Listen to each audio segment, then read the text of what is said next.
Salut à vous, bonjour peuple de Dieu. Edmond Thiago François, biologiste missionnaire. Je viens encore ce matin me bousculer la vie de quelqu'un vis-à-vis de la personne de Jésus-Christ. Je viens redonner, n'est-ce pas, confiance à quelqu'un qui semble ne pas considérer de façon véritable et sincère la puissance qu'il y a dans la vie, dans une vie chrétienne qui est éjalonnée par la crainte, une vie chrétienne qui est accompagnée de la crainte de la personne de Jésus. Vous savez, la Bible dit que Dieu ne fait acception de personne. Dieu ne fait acception de personne. Mon frère, tu n'es pas différent de ces grandes personnes, de ceux-là qui ont par leur foi changé, n'est-ce pas, la vie chrétienne, la vie religieuse, changé le monde, qui par leur foi ont vu la main de Dieu. Tu n'es pas différent de ceux-là. Tu n'es pas différent de ceux qui ont élevé les yeux vers le Seigneur et l'ont appelé devant une situation, une difficulté. Tu n'es pas différent d'eux.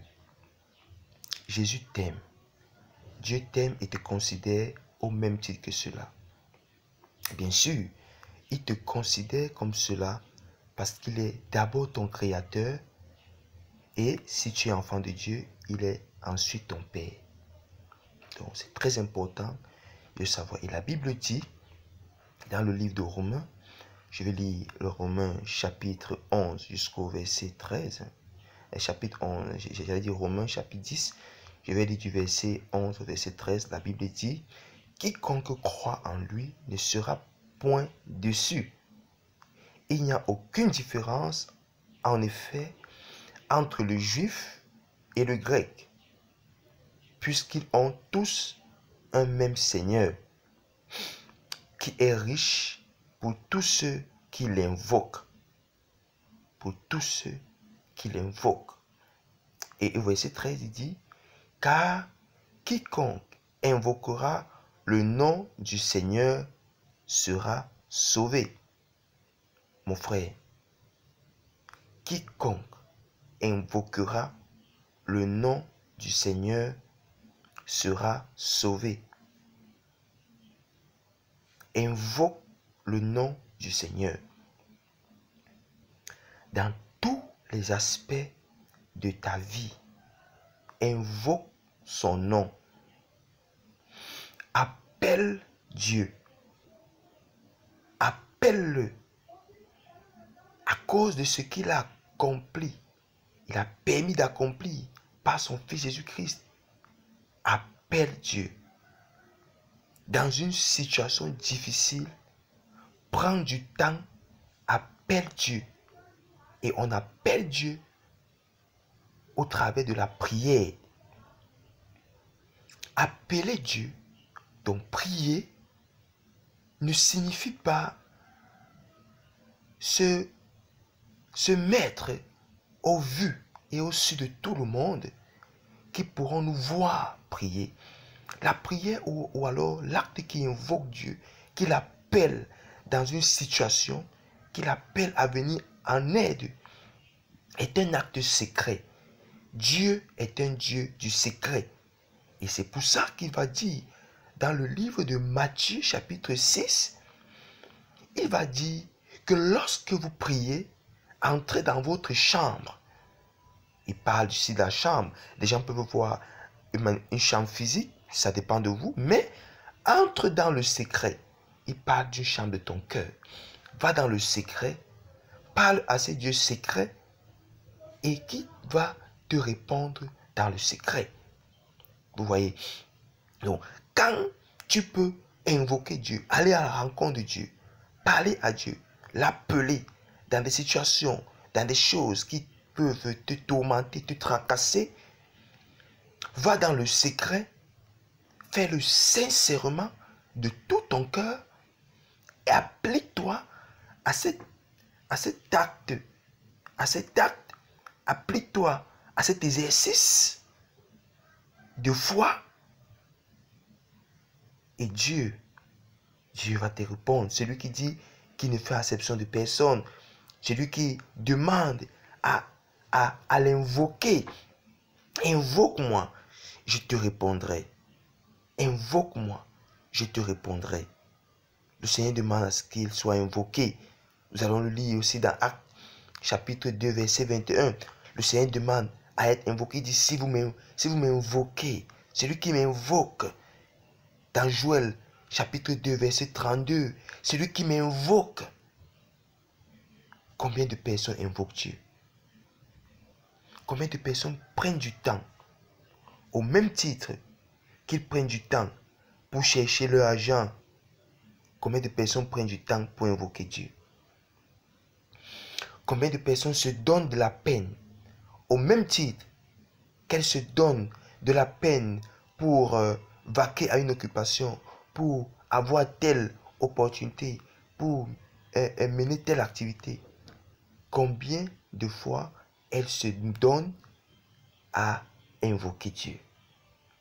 On a vu des gens comme Moïse, des grands hommes de Dieu, aller à la rencontre de Dieu, à la montagne, faire 40 jours, passer du temps dans sa présence, parce qu'elles voulaient, n'est-ce pas, invoquer Dieu.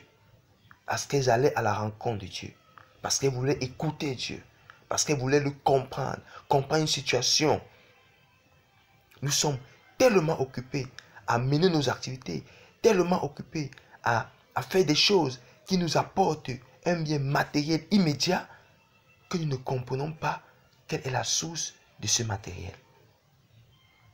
Je vais vous inviter à invoquer Dieu. Vraiment à pouvoir l'invoquer. À prendre du temps, de la patience, mais à invoquer Dieu. Sérieusement et sincèrement. Prends du temps pour le faire. Prends du temps pour le faire. Et tu seras béni. Je prie Dieu ce matin. Nous sommes lundi matin. Ce lundi matin,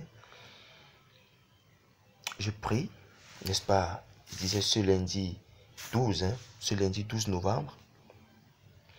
Je prie pour que vous puissiez avoir une autre attitude qui invoque Dieu. Une autre attitude qui appelle Dieu. J'allais dire une autre attitude de prière. La prière n'est pas un acte religieux. La prière est une conversation intime avec celui qu'on considère comme notre Père. En parlant avec lui, nous devons le faire dans la sincérité du cœur. Nous devons le prendre cet acte de conversation qui appelle Dieu très au sérieux. Je vais prier donc en ce début de semaine que Dieu vous accorde la grâce de pouvoir l'invoquer, de pouvoir aller vers lui. Il dit, approchez-vous du trône de la grâce avec assurance. Commence à mener une vie de prière puissante, mais aussi secrète. Et tu seras béni. Père, je prie au nom de Jésus-Christ. Je prie pour tous ceux-ci qui écoutent cette parole ce matin. Je prie pour beaucoup d'entre eux qui sont découragés. Je prie pour beaucoup d'entre eux qui sont épuisés socialement. Je prie, mon Dieu, que tu viennes avec ton eau sainte leur redonner la vie, leur redonner l'espoir, leur redonner envie d'entrer dans la bataille de la foi. Christ ressuscité J'appelle à ta présence, à la présence de ton esprit.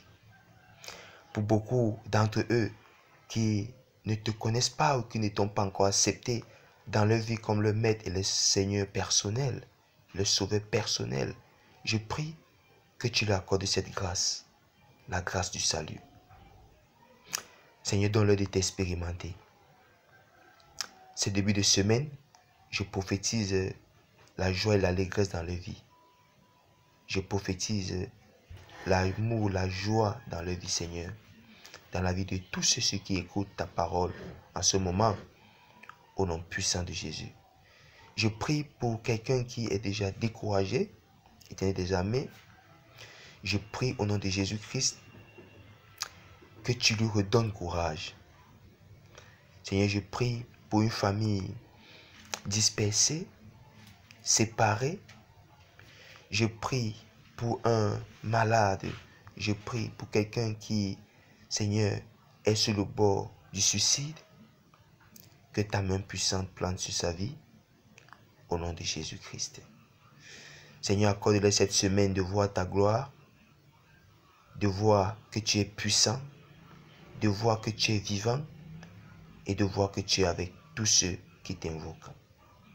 Au nom de Jésus-Christ. Amen. Alors, bien-aimés, pendant que je finis cette prière, vous pouvez regarder tous les enseignements que je donne sur ma page YouTube.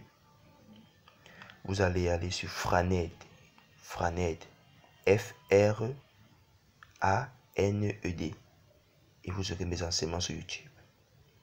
Toutes les questions qui sont les vôtres, posez-les, et ensemble, nous allons décrypter la parole de Dieu par la puissance de son esprit. Soyez bénis, au nom de Jésus-Christ. Amen.